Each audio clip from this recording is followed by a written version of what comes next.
What's going on? It is the All's Well Lifestyle Show. I'm your girl, Teemaree, and we are about to feel good and be empowered. You ready?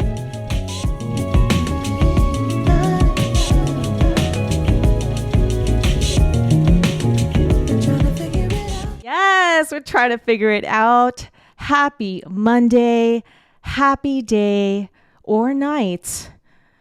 Indeed, I am Teemaree. I make transformation easy through joy with products and with practices and with coaching.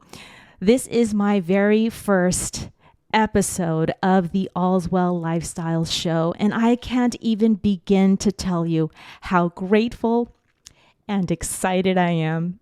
Woo! It's going to be awesome. In this half-hour talk show, we're going to go ahead and really dive in to the how, the why, and the ways that we can feel good. I mean, this is big stuff, made easy, made fun. So thank you so much for joining me here. I know that cyber.fm is around the world. So wherever you are listening from, you are welcome here with me. I am so happy to have you here today. So how are you feeling? I know I, for one, am feeling excellent. I mean, I have been so excited about the kickoff of this All's Well Lifestyle Show. And I've been preparing and just getting more and more excited as the time has been coming to arrive. So I personally feel great for that very big reason. But then I also am feeling reflective today. So, I am coming to you from the United States of America, presently Michigan, but still the United States. And so in America, today is MLK Day, or Martin Luther King Day. Dr. Martin Luther King was an American Baptist minister and an activist who became the most visible spokesman and leader in the American civil rights movement from 1955 until his assassination in 1968. And I know you might be thinking, well, I thought this is a feel-good and empowerment show, and you know what, it absolutely is. And we're going to dive into all of the hows and whys and ways to feel good. And I thought, my goodness, what a great gift to have my very first episode on Martin Luther King Day. This was a man who really exemplified a lot of empowering characteristics. And so I wanted to dive into a little bit of things that he shared and then weave that into things we can use and ways we can live today. I mean, empowerment is a big thing sometimes. Sometimes we feel far from it. And yet, a lot of times, it can really be a subtle, little, minute thing that we do that just unleashes power for ourselves and for others when we're interacting or just when we're in the action of being. I'll give you an example of this. My father-in-law, his name is Richard, and he's just a wonderful man. He's probably listening today because yesterday, it wasn't last night. It was actually yesterday. We were talking and I told him about this and this launch. And he's like, give me the info and I'll listen. And here's someone who in his being, he has taught me many things. He's just living his life and he's just being. But as I watch him, I learn and I get a sense of empowerment of certain ways that he acts with others or certain things that he does. And so sometimes this is what empowerment is. Sometimes it is us just being. Many times, to be honest, it's us just being. And sometimes it's those big, outward, iconic movements, like what Dr. Martin Luther King is famous for here in America. His large speeches and his big marching movements and the way he seemed to just incredibly stand up to forces that were not only overwhelming, but to be honest, very frankly scary at the time. And so we'll dive into the first quote. Now, there's many quotes that are powerful that he has said, but the first one that I wanted to share with you is maybe not as famous, but it's really amazing. He said, "Forgiveness is not an occasional act. It is a permanent attitude." Oh my gosh. Forgiveness is not an occasional act. It is a permanent attitude. Tell me, is that not empowering or what? Especially when it comes to forgiveness, because forgiveness, quite frankly, scares many of us. Forgiving sometimes feels like we're allowing ourselves to kind of get taken advantage of. Or maybe it's something that we're thinking that we have to do even though we're not ready and we're still hurt. And so forgiveness is a biggie for many of us. But when I think of it as a permanent attitude, as a state of mind, as a way of being, well, now it takes on a whole new turn. Coming into this new year, is there something that you're needing to forgive so that you can move forward? Maybe you need to forgive people who have gotten multiple vaccinations during this pandemic time and you can't access vaccinations yet. Maybe you need to forgive the people who don't want to get vaccinated that seem very easy to blame for this continued situation. Maybe you need to forgive your employer for laying you off, or someone in your house. There's a lot to forgive right now. Maybe it's a politician that just gets on your nerves, and if you hear them say one more thing, look, we got a lot of opportunities to forgive. Shoot, sometimes I just need to forgive the delivery man for forgetting my drink with my order. It sounds silly, but if forgiveness is not an occasional act and it's a permanent attitude, we got a lot of wonderful stuff to think about. Can we restore? I believe that we can, and forgiveness is definitely a way that we can do it. I'm telling you, I was seeing a lot of different people with their different memes, and some were really funny, but, we were hearing some folks approaching the new year with a kind of let's wait and see feeling or suspicion, like, I don't know if we want to celebrate this new year because we saw what happened the last 2 years, and let's not do that. They make funny memes, but I'll tell you something. It is not the way that we want to approach this situation. We can restore, we can forgive what has happened, and we can move on in power. I'm telling you, this is what we're up to here, this moment, today, and going forward. So, yes, let's definitely restore. Another great quote that Dr. Martin Luther King said is, life's most persistent and urgent question is, what are you doing for others? Oh, I really wanted to share that with you today, simply because when it comes to reaching out to others, right now we've been in a critical time. The pandemic has been worldwide, as we all know, and it's caused us to retreat and be more isolated than ever before. And I know I, for one, have totally done this. I've really become a massive homebody, which, I like to have that inner time and I like to have that quiet. But since the pandemic, it has been something that I've done even more just to be safe and stay safe and keep others safe. And next thing you know, simple interactions just seem so foreign these days, let alone doing things for others.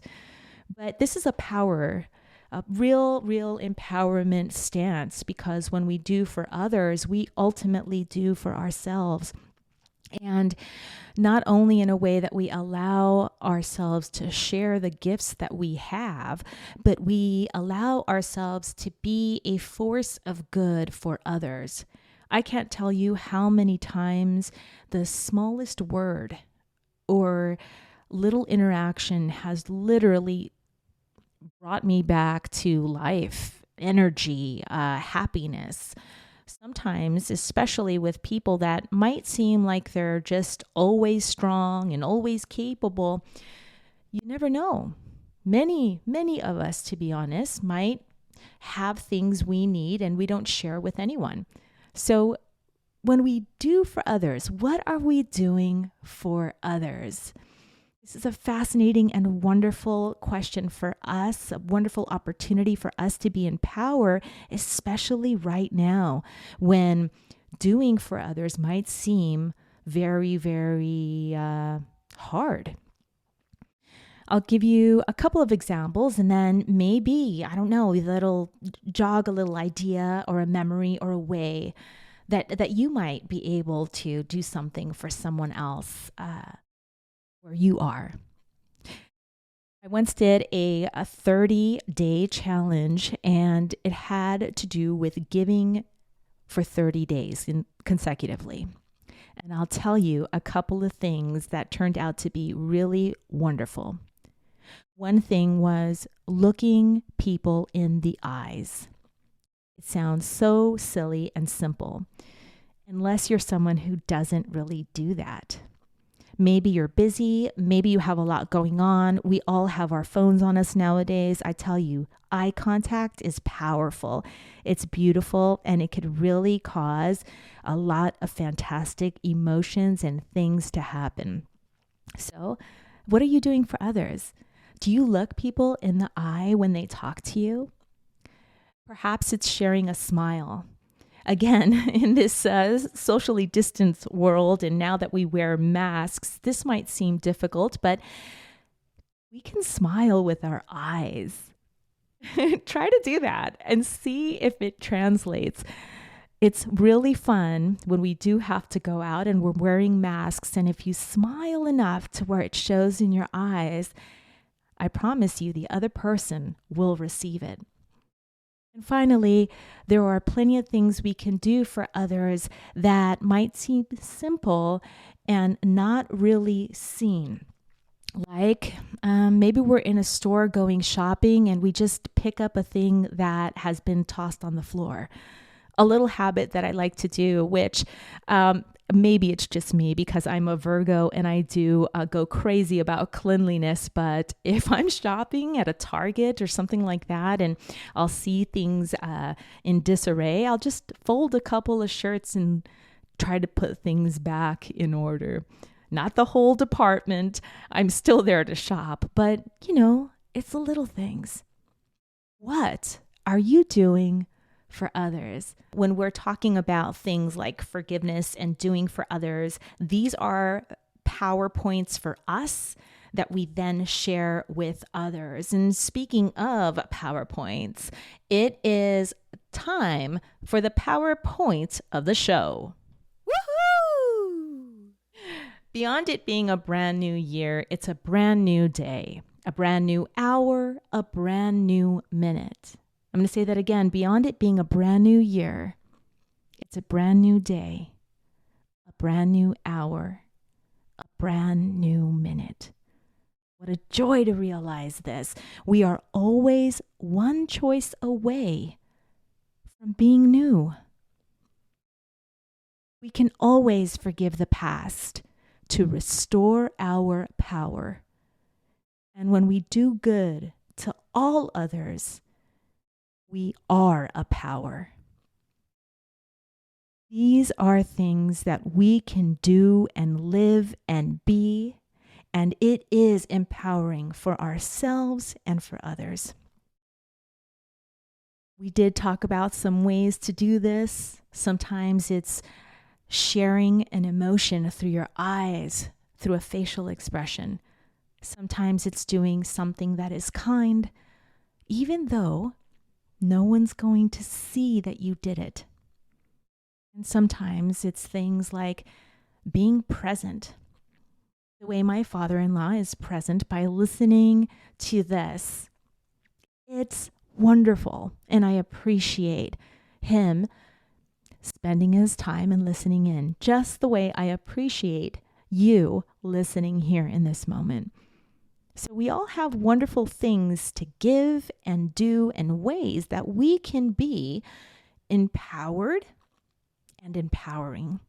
And I really, really hope that these are things you take to heart. And I can't wait until there's that opportunity for you to leave voice messages, which should be set up within the next week or so, because then I'll get to hear what you got and I'll get to hear what you like, and you'll be able to share ways that you go about taking on these concepts and being them.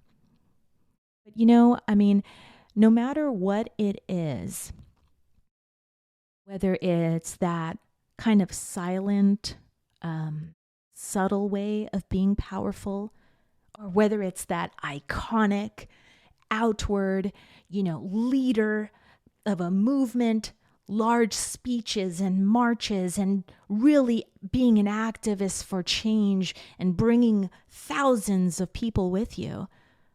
Either way, it's a wonderful thing, because every time we enact that in ourselves, it feels good immediately for us, and we're always creating a positive impact. And I just think that's such a wonderful thing for us to consider throughout this wonderful year, which is a great opportunity for us to really just be totally opposite of some of the messages that we've been hearing the last 2 years regarding fear and